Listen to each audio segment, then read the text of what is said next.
Bengaluru Singapore cycle journey ಶುರು ಮಾಡಿ ಸುಮಾರು 82 ದಿನ ಆಯ್ತು. ಸದ್ಯಕ್ಕೆ ನಾನು ಇವಾಗ ವಿಯೆಟ್ನಾಂನ ಥುತಿನ್ ಹುಯಿ ಪ್ರಾಂತ್ಯದ ಅಲೋಯ್ ಜಿಲ್ಲೆಯಲ್ಲಿ ಇದ್ದೀನಿ. ವಿಯೆಟ್ನಾಂನ ಗೆಳೆಯರ ಬಳಗದವರೆಲ್ಲ ಸೇರ್ಕೊಂಡ್ಬಿಟ್ಟು ಹೋಂಡಾ CD 125T ಬೆನ್ಲಿ ವಿಂಟೇಜ್ ಲುಕ್ ಇರೋ ಬೈಕ್ ತಗೊಂಡು ಟ್ರಿಪ್ ಬಂದಿದ್ರು.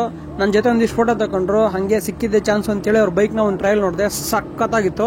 ದಾರಿಲಿ ಸಿಗೋ ಟನಲ್ಗಳು ಬ್ರಿಡ್ಜ್ಗಳು ಎಲ್ಲ ಕ್ರಾಸ್ ಮಾಡ್ಕೊಂಡು ಮುಂದೆ ಬರ್ತಾ ಇದ್ರೆ ಅಲ್ಲೊಂದಿಷ್ಟು ಜನ ನಿಲ್ಸ್ಬಿಟ್ಟು ಬಾಗೂರು ಬೀರ್ ಕುಡಿ ಅಂತಿದ್ರು. ಯಪ್ಪ ಬಿಯರ್ ಸವಾಸ ಬೇಡ ಅಂತ ಹೇಳಿ ಅಲ್ಲೇ ಇದ್ದಿದ್ದು ಒಂದೆರಡು ಹಣ್ಣು ಪೀಸ್ ತಿನ್ಕೊಂಡು ಮುಂದೆ ಬಂದೆ. ಅಮೆರಿಕದ ಸ್ಯಾಮು, ಆಸ್ಟ್ರೇಲಿಯಾದ ಹುಡುಗಿರು ಎಲ್ಲರಿಗೂ ಹಾಯ್ ಬೈ ಹೇಳ್ಬಿಟ್ಟು ಅಣ್ಣ ಸಿಕ್ಕಾಬಿಟ್ಟೆ ಹೊಟ್ಟೆ ಸತಿ ಹತ್ರದಲ್ಲಿ ಅವರ ಹೋಟ್ಲ್ ಎದ್ದೋಣ ಅಂತ ಕೇಳಿದೆ ಅಣ್ಣಂಗೆ.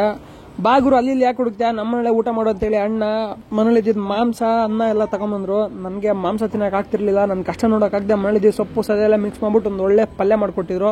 ಅನ್ನ ಪಲ್ಯ ತಿಂದ್ಬಿಟ್ಟು ಅವ್ರಿಗೊಂದು ಥ್ಯಾಂಕ್ಸ್ ಹೇಳ್ಬಿಟ್ಟು ಮುಂದೆ ಬಂದೆ. KA53mensclub.com ವೆಬ್ಸೈಟ್ ಅಲ್ಲಿ ಒಟ್ಟು ಎಷ್ಟು ಟಿ ಶರ್ಟ್ ಪ್ಯಾಟರ್ನ್ ಗಳಿದಾವೆ ಅಂತ ಹೇಳಿ ಕೌಂಟ್ ಮಾಡಿ ಕಮೆಂಟ್ ಮಾಡಿ ನಿಮ್ಮ ಇಬ್ಬರು ಫ್ರೆಂಡ್ಸ್ ನ ಟ್ಯಾಗ್ ಮಾಡಿ. ಒಟ್ಟಲ್ಲಿ 4 ಜನಕ್ಕೆ ಟಿ ಶರ್ಟ್ ಗಿವ್ ಅವೇ ಸಿಗುತ್ತೆ. ಅವಾಗ ತಾನು ಕರ ಹಾಕಿ 2 ನಿಮಿಷ ಆಗಿತ್ತು. ನನಗೆ ಕರ ನೋಡ್ಬಿಟ್ಟು ಸಿಕ್ಕಾಬಿಟ್ಟೆ ಖುಷಿ ಆಯ್ತು. ಇನ್ನು ಬೆಳಕಿದ್ದಂಕ್ಲೆ ಮಲ್ಕೊಳಕ್ ಜಾಗ ನೋಡ್ಕೊಳ್ಳೋಣ ಅಂತೇಳಿ ಒಂದು ಮನೆ ಹತ್ರ ಹೋಗ್ಬಿಟ್ಟು ಟೆಂಟ್ ಹಾಕೊಳಕ್ ಪರ್ಮಿಷನ್ ಕೇಳಿದೆ. ಆದ್ರೆ ಅವಕ್ಕ ಇಲ್ಲಿ ಬೇಡಪ್ಪ ಮುಂದೋಗು ಅಂತ ಹೇಳ್ತಿದ್ರು. ಮುಂದಿನ ಕತೆ ನಾನು ನೆಕ್ಸ್ಟ್ ವಿಡಿಯೋದಲ್ಲಿ ಹೇಳ್ತೀನಿ. ಎಲ್ರಿಗೂ ಬಾಯ್.